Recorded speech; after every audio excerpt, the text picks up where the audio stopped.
광주를 2억대로 산다고? 광주시 미분양 마감 초읽기? 최근 광주시 부동산 관련 기사입니다. 선생님은 광주시 부동산 어떠세요? 혹시 광주는 입주가 많아서 들어가면 물린다 라고 생각하시나요? 실제로 이런 분들이 너무 많습니다. 저 역시도 광주시 집값이 걱정이 되는 상황인데요. 왜냐하면 너무 올랐기 때문입니다. 하지만 최근에 광주시 부동산 데이터 추세를 보신다면 생각이 달라지실 거라고 보는데요. 사실 더 큰 문제는 경기도 광주시의 이상한 흐름이 생각보다 빠르고 묵직하다는 점입니다. 그러면 광주는 관망하시겠다고요? 솔직히 그것보다는 적극적으로 검토해 보시는 걸 추천을 드립니다. 왜냐하면 거시적인 흐름까지 반영하면 여기 광주로 수요가 더 몰릴 수 있기 때문인데, 투자 수요까지 온다면 지금 광주를 잡는 게 수익률이 좋을 수 있습니다. 실제로 화성시도 공급이 많아서 사면 안 된다고 했지만 최근에 수요가 많이 몰려서 거래량이 갑자기 늘어났거든요. 이런 흐름이 분명히 광주에도 보일 수가 있으니까 흐름을 잘 보셔야 하고, 지금 내 집 마련이나 갈아타기 할 단지를 광주에서 보고 계신다면 보고 계신 단지 비교를 꼼꼼하게 하셔야 합니다. 그래서 이번에는 광주시 집값 이야기 준비했습니다. 이 영상을 끝까지 보시면 지금 현재 광주시 집값 움직임과 앞으로의 전망, 이런 상황에 어떻게 하시는 게 선생님께 도움이 되실지, 어떤 단지를 잡는 게 좋은지 아시게 됩니다. 저의 이야기 참고하셔서 좋은 판단하시고 도움이 되신다면 구독도 부탁드립니다.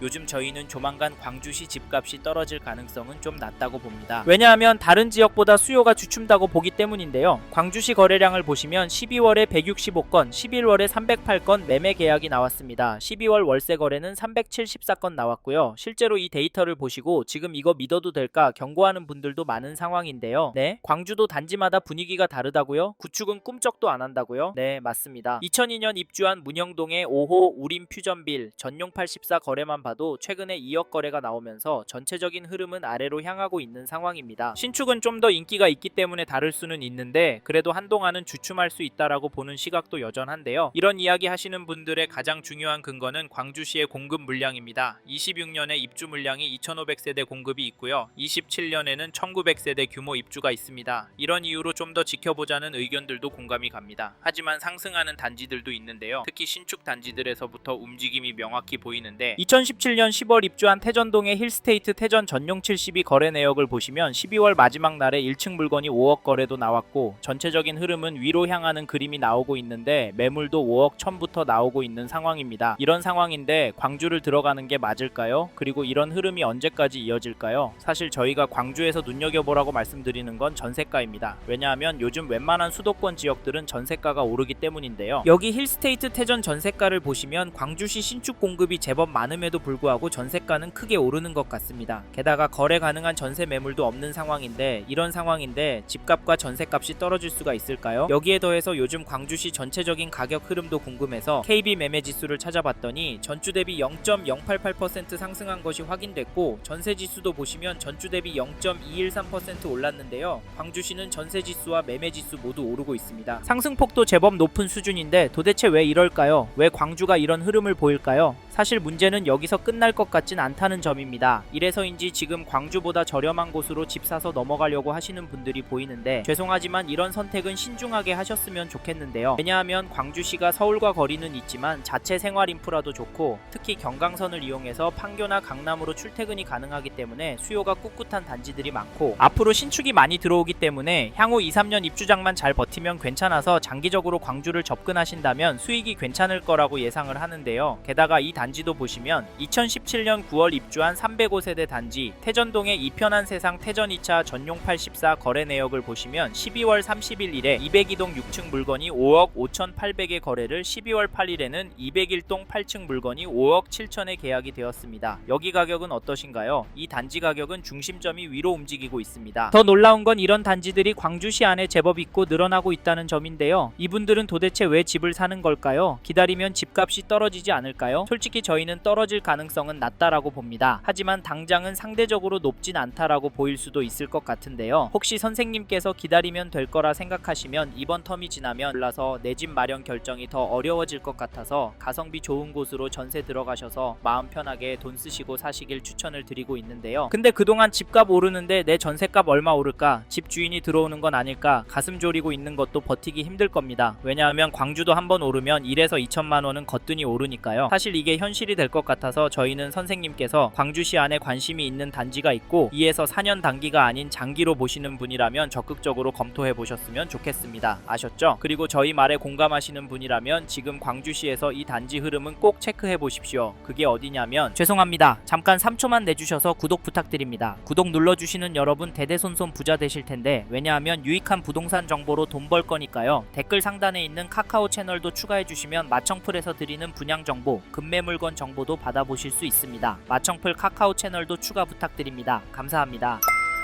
2021년 11월 입주한 역동의 광주역 자연엔자이를 보시면 12월 11일에 전용 84 101동 4층 물건이 7억 6천에 계약이 되었고, 12월 4일에는 101동 10층 물건이 8억 3,950 신고가의 도장을 찍었습니다. 저는 하락은 아니라고 보여지는데, 선생님은 이 단지 가격 어떻게 보십니까? 사실 가격도 중요하지만 규제가 나왔고 일시적 투자 수요가 소진이 되었음에도 거래는 계속 나오고 있다는 점을 놓치시면 안 되시는데요. 광주시는 물량이 많아서 떨어질 거라고 했지만 멈춤 없이 큰 폭은 아니더라도 상승은 나오고 있습니다. 이게 팩트인데 좀 더 기다리는 게 좋을까요? 아니면 지금 들어가는 게 좋을까요? 사실 저희 채널에서 다뤘던 강남과 분당 영상에서도 보셨듯이 윗동네는 보란듯이 신고가 나오고 있습니다. 이런 상황인데 광주시라고 싸게 내놓을 집주인이 나올까요? 나온다고 해도 팔아서 어디로 갈까요? 경기도권 안에 인기 단지나 상급지로 가려고 할 텐데 이런 곳들은 더 올라서 고민이 많을 겁니다. 그래서 저희는 매도세가 약해질 확률은 낮다고 봐서 여기 광주역 자연엔자이 보시는 분은 적극적으로 움직이길 추천드리고, 이 단지 전세가도 살펴보면 12월 27일에 108동 27층 물건이 3억 8천에 거래가 나왔는데요. 전세가격 분포는 하락하는 것처럼 보입니다. 하지만 평균 거래가는 오르고 있는데요. 게다가 전세 매물도 많지 않아서 앞으로 가격이 오를 것 같이 느껴집니다. 현재 등록된 물건이 8개 정도이기 때문인데요. 그럼에도 아직까지는 괜찮다고 보는 건 나오고 있는 물건이 부족한 상황에 비해 가격대가 높지가 않습니다. 4억 6천, 5억 5천 정도의 매물들이 나오고 있는데요. 사실 이 동네 전체적으로 전세 물건 비율이 너무 적고 계속 줄어들고 있는 추세라 걱정까지 드는 상황이긴 합니다만, 현재 시점에서 좀 더 집중해서 보셔야 할 건 가격 흐름이거든요. 근데 지금 매물도 적고 거래가도 높게 나오고 있는 상황인데 광주역 자연엔자이가 떨어질 수가 있을까요? 지금 강남 학군지부터 전세 극성수기를 맞고 있는데 이번 겨울 방학 시즌에 얼마나 오를지 가늠이 안 되는 상황에서 강남구가 큰 폭으로 오르면 시간차를 두고 광주시 전세도 결국에 오르니까 지금 광주시에서 전세 구할 생각하고 계신 분이라면 관망하지는 않으셨으면 좋겠습니다. 참고로 매매 호가를 살펴보니 이 단지 매매 물건도 많아 보이진 않는데요. 평균 호가는 최근 거래가보다 높아서 당분간은 거래가 많이 나오긴 힘들 것 같습니다. 하지만 평균가는 올라갈 수 있다고 보는데 이런 상황에서 어떻게 하는 게 좋을까요? 네, 내년부터 떨어질 거라고요? 반토막이 돼야 정상이라고요? 네, 그렇게 생각하실 수 있습니다. 하지만 저희는 조금 다른 입장인데요. 그래서 저희는 광주시에 들어가실 수 있는 분은 단지에 따라서 지금 놓치면 힘들 수 있다고 말씀드리고, 현장의 이야기들과 심리를 종합해보면 개인적으로 계속 하락은 어려울 거라고 봅니다. 게다가 거시적인 흐름, 통화량, 인플레이션, 환율, 주택 공급까지 자산이 상승할 거라는 모습을 보이고 있습니다. 그래서 저희는 광주시 아파트가 감당이 되신다면 전세보다는 매매를 더 추천드리고, 특히나 인기 단지나 신축 단지 위주로 접근하시면 좋을 것 같다는 의견을 드립니다. 참고로 2개 단지 중에 고민하고 계신다면 전세가가 얼마나 빨리 상승하고 전세 물건이 얼마나 빠르게 소진되는지 보시고 결정하시면 됩니다.